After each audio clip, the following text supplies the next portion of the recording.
Hey guys, Kim here, and you are tuned in to Kim E, the Diabetes MP. I am back with another video. This is our second video in my month-long series over diabetes technology.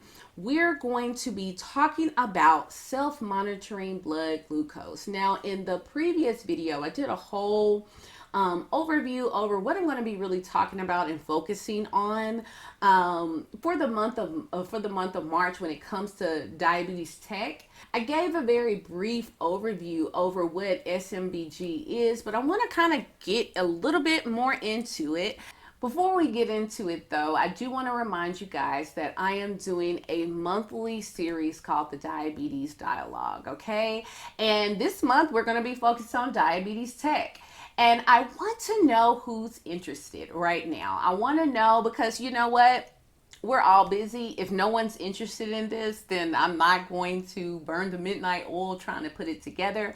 But I have gotten some questions, quite a few questions over tech. And so I felt like it would be great to have a forum that is off YouTube, off social media. It will still be digital, it'll be virtual, but a time where we can be a little bit more interactive. And I can bring on a good friend of mine who is a triple board certified endocrinologist, and she loves tech, okay? So she will be the best person to be explain to us anything that we want to know when it comes to glucometers and insulin pumps and CGMs, all those things. And she is ready and willing to answer all our questions. So a couple of things that I would want to know from you guys is, one, if you are interested, go to the link in my description box and sign up there. That's just an interest group. I want to know who's interested. And for those who are, I'm going to just send the information to them.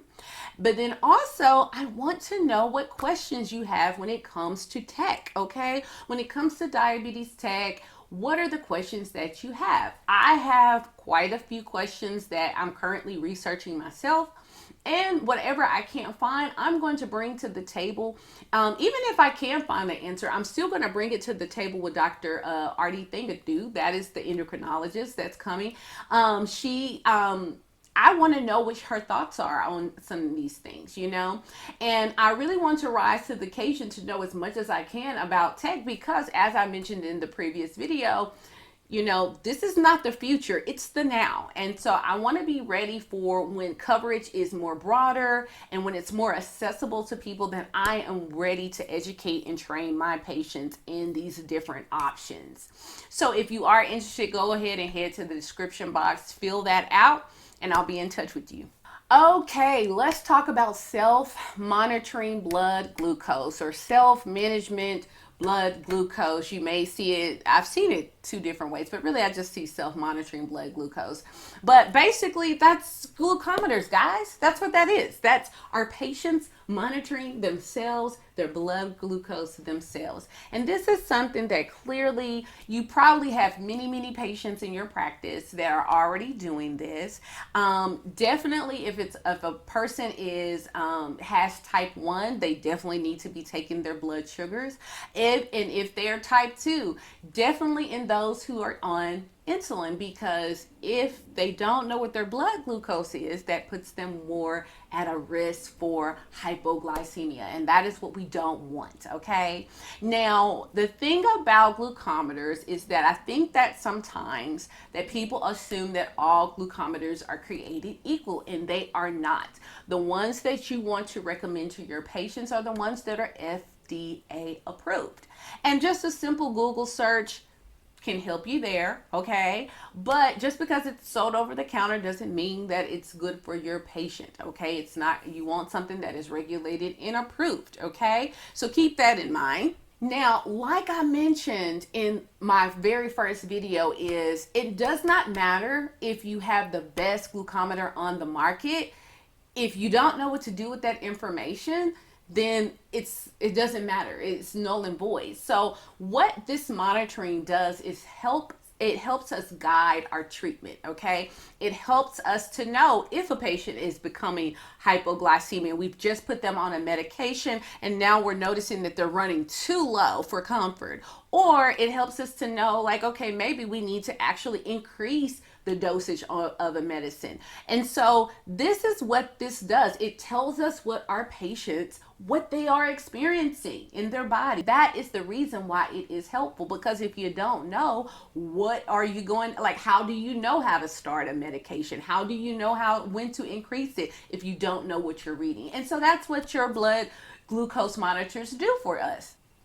Now, please realize that you cannot assume that because it is a simple little device to handle, that people are going to automatically know how to use it. You do have to educate, and you have to really pretty much continue to educate people.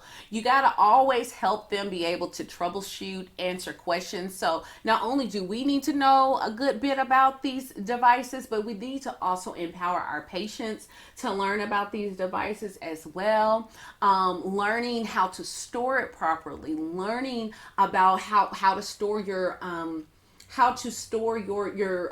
strips. I'm sorry, guys, our strips, and what's the right temperature and all those things. You got to go over that. And I always encourage people to read the insert, just like the quick startup, the setup, and how to really maintain the device. You want to know how to do that. Your patients need to know how to take care of their device. They only got the one.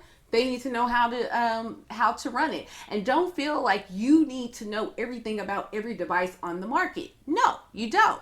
They are very similar. All the glucometers are very similar. They do have different features, but at the end of the day, some of them, their features are pretty much the same across the board. And so you got to make sure that our patients can do that. You do want to monitor their literacy and health literacy as well, so they will be able to, read. Make sure that you're looking at their dexterity, also their vision. So maybe they need a bigger display on their glucometer. These are all the things I'm just running off the top of my mind that you want to make sure that you are assessing your individual patient about, because each patient is going to be different.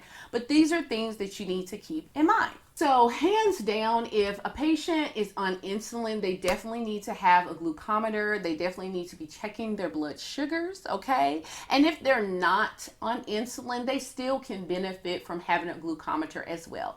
There are studies out there that says that there are not many benefits to a person who is not on insulin to have a glucometer. But for me, if I can get my patient a glucometer, I want them to have that, because I want them, that's part of them being able to self-manage their diagnosis. If they don't know what their numbers are, or if they're only depending upon me to tell them what their numbers are when they come in to get their lab values, I mean, like, really, are we really empowering our patients? No, they should know their numbers better than us. At least that is my goal, and the way that they can do that, a very simple way, is having a glucometer of their own. So if I can get one to my patients with diabetes, I would like for them to have one. And another caveat to that, clearly we know that lifestyle modifications are always pressed upon our patients. We're always educating over that. If you pair that altering lifestyle change with monitoring their blood sugar, this can really help your patient with managing their diagnosis. Like, if they know that when I go and exercise, this is how my blood sugar reacts to that. If I had a weekend of just binge eating, and now I can see how that affected me. It's better for them to see it than for us to tell them. Okay, also something to think about, and something that honestly, if I was taught this in school, I don't remember this. So I felt like it was something that I needed to mention to you guys. There are different types of glucometers in the regards of, there are some that are considered like glucose oxidase, and those that are considered dehydrogenase.